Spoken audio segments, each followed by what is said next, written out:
Moving on with today's agenda, next up we have Fintech Galaxy's presentation, which will be presented by Myrna Sleiman, the founder and chief executive officer at Fintech Galaxy. Can we please give him a warm welcome to the stage?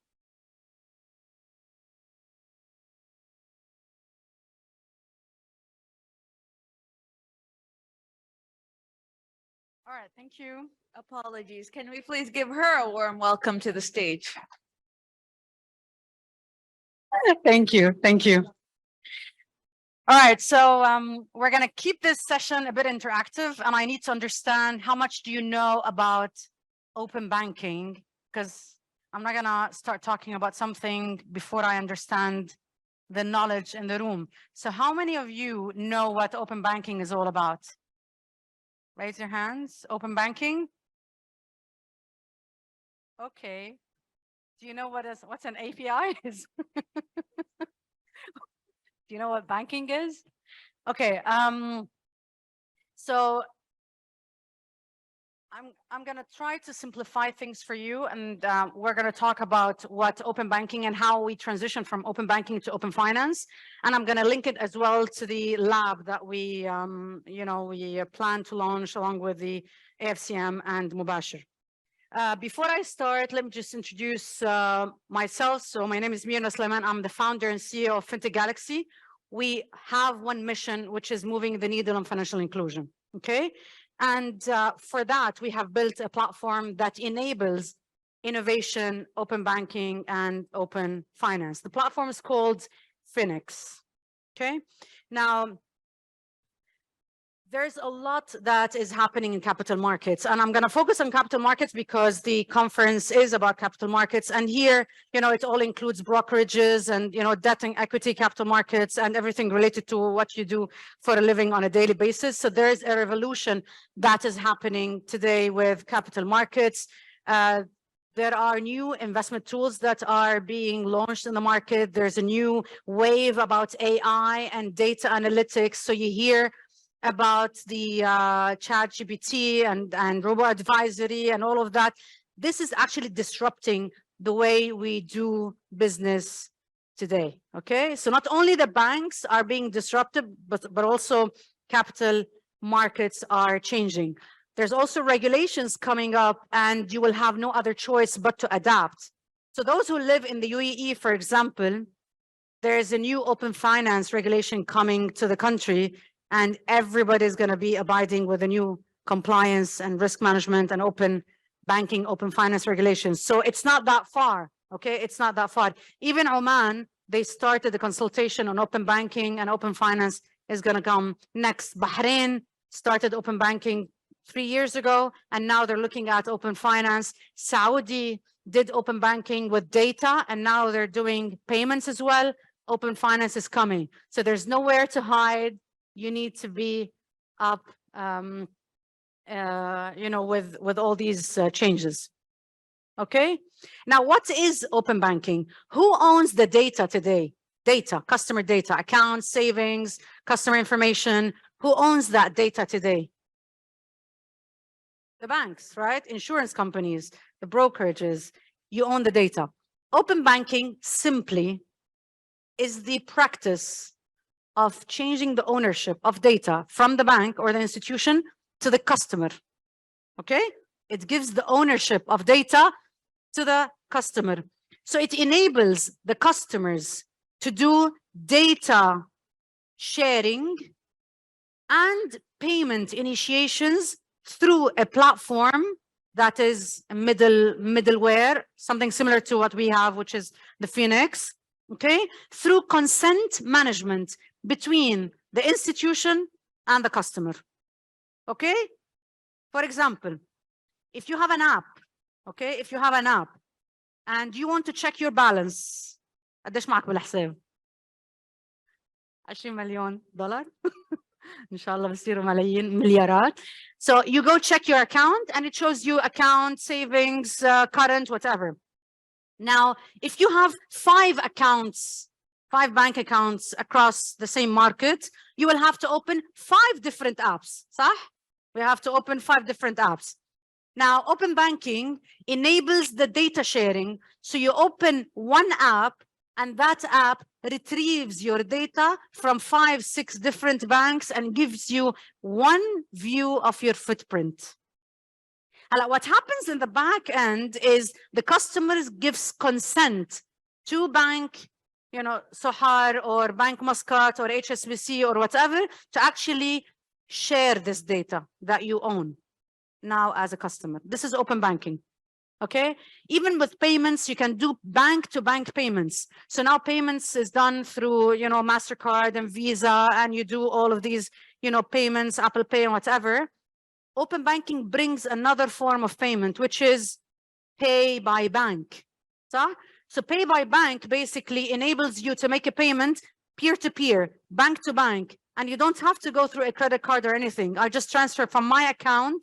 Sorry, Rami transfers from his account to my account, okay, without going through the you know, rails of Visa and MasterCard. So this actually brings a lot of efficiencies, and it brings a lot of you know, like savings as well, because as merchants you pay 2-3% for transactions. This one is much, much cheaper. Now this is open banking. Now open finance actually brings a different layer to the formula. So not only I can see my bank accounts, I can see my insurance premium on the same screen, and I can see how much I have invested with Adib Securities in the stock market, okay? So I can see all of that in one screen. This is open finance.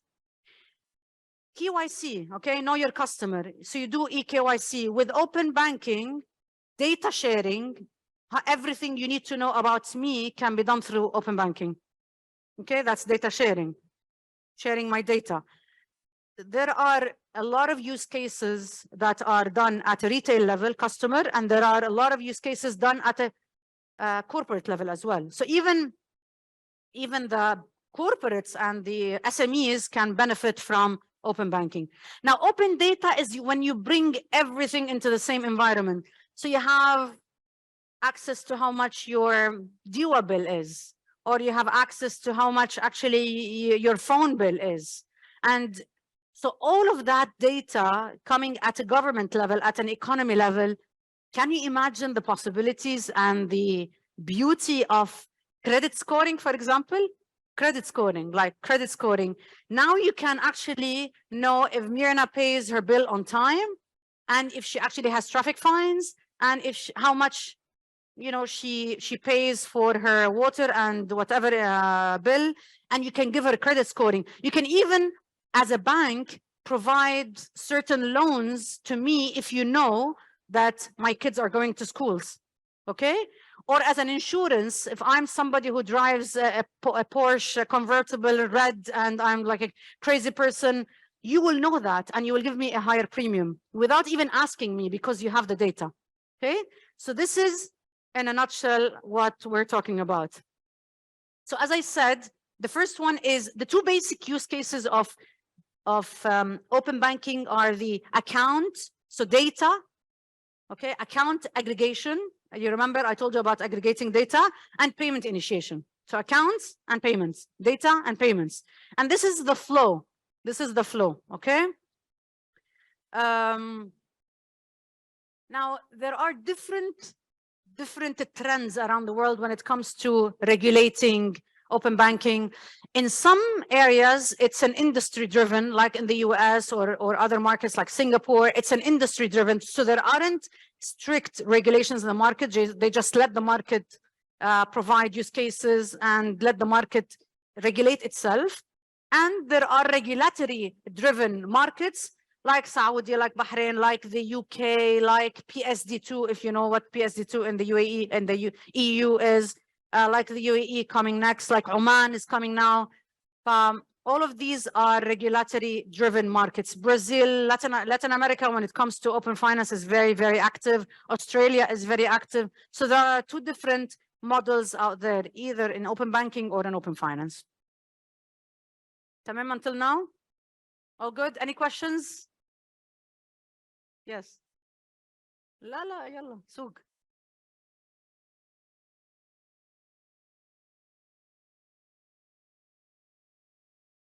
ايه.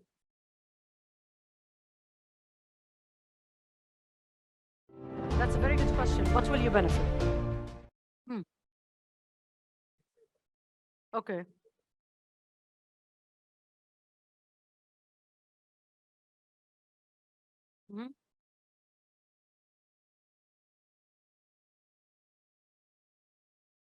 Hey. Yeah. So which card I want to use? Mm. So open bank right now, it will give me the same headache. I'm thinking right now in this way. If I need to pay, I need to draw, whether I have every time to shoot the bank account. Otherwise, I can just go directly to certain bank, which is I'm using, and do the transaction. See, the difference between, that's a very good question. First of all, you have to all understand that open banking follows very, very, very strict regulatory compliance, risk management. Like we are licensed in Bahrain. And if you look at our, security measures and risk and compliance, like I can get a banking license in, if I put a capital, I can get a banking license. I don't need anything more. Okay, so very, very strict. The difference is we as a platform or any open banking player will do the integration with the bank in the background. So we do all the integrations. You don't have to worry about that. Okay, what you have to do is to give consent once. In Inta, you give me, you give the bank through me, okay, consent that you have access to your account. Once you give that once, it's in your app. You don't have to do it over and over and over again, okay? And you integrate, so you consent with your bank account using your credentials. And the credentials that you have is you're opening the bank page or app, you put the same credentials. But you don't have to do it over and over. You can actually remove your consent, you can delete it, you can pause it, you can actually cancel it altogether. You own this consent. And you go in and you go to your consent page, you see everything there. You don't have to add your credit card over and over again. You just do it once. Okay. Let's see. So there are many use cases out there, and I'll give you some examples. Okay. And I don't want you to think of open banking or open finance today. Think of the future. And the future is very beautiful, by the way. Do you know the concept of embedded finance? Embedded finance. Okay, so basically the future says that the banks, what they do today will no longer exist as the banks today, okay? The banks will become a service. فمثلا, let's say you want to go and buy a house from A'mar, okay? You don't have to go to A'mar, pick the house, and then go to the bank, apply for a bank loan, and then do all the processing and all of that. This is going to be the past. What you will do is you will go to A'mar, and through A'mar, you will apply for the loan. Just like Amazon, for example, if you're a merchant and you go to Amazon, you can actually open a bank account on Amazon. صح? That's what you do. This is embedded finance. So finance will be embedded into hospitality, into healthcare, into e-commerce, into anything. And you will be able to actually enable the merchants, يعني supermarkets, hospitals, hotels, to provide loans, cards, wallets, all of that, while the bank is invisible in the background. While the bank is invisible. This is the future, and this is how the world is moving. And this is what's called embedded finance. And this is open finance, basically. So from a bank's perspective, it's called banking as a service. So the future is banking as a service. If you hear those terms, banking as a service is basically the bank will rent out their license to any company, Omantel, for example. So Omantel will be able to give you, will be able to open a bank account for you without actually you going to the bank. Why? Because banking as a service enables Omantel to provide banking services while you are in the background, while the bank is in the background. So these are some of the use cases, like, if you are ordering on Talabat, I don't know what's the equivalent of Talabat here, but it's just an food ordering app, or Careem and Uber. and you don't have to pay by credit card, you just pay by bank. Okay, SME financing, tuition fees, you go to the school and you just get the loan on the spot without going to the bank. This is all embedded finance. Okay.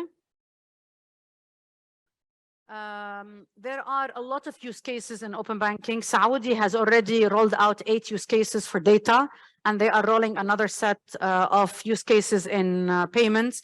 UAE, if you look at the summary of their PIF program, which is the did time run out so fast? My God, sorry. Okay, I'm gonna go move fast. So there's a lot of benefits to open banking and new revenue streams. I mean, I think you now can imagine the kind of revenue streams, the operational optimization that will happen through open banking, open finance. Now, let me jump quickly to the platform that we launched here. Before we come to open banking and open finance, we need to create awareness, and we need to create a mindset of innovation. Okay, so what we are doing is we are providing this platform. The AFCM is encouraging the members to actually start using بيئة تجريبية. It's called the sandbox environment. Okay, so sandbox is an environment where you can test safely before you go out in public. Okay, so this is what we are providing, and there's also Mubashir and the group of Mubashir companies. They're going to provide data. لأنه for you to test any proof of concept, you need data, you need the platform, and you need the players. Okay, so that's the concept behind the MOU yesterday. AFCM will provide the players, Mubashir will provide the data sets, and Fintech Galaxy will provide the platform for you to innovate, to test, and to go in production. Okay, the innovation cycle we can talk about is just, you know, there's scouting, there's matchmaking, and then there's the POC, proof of concept, and then there's the commercialization and production. And you can do that through accelerators, hackathons, challenges, all types of activities. I mean, there are plenty of them out in the market, but the platform that we launched enables you to do that. Okay, today, if you want, today you can launch. And these are some of the basically modules on the platform. So you will find an innovation space where you can run your innovation activities. There is a sandbox available for you to run your POCs. And also there's the open banking activities later on once you go in public.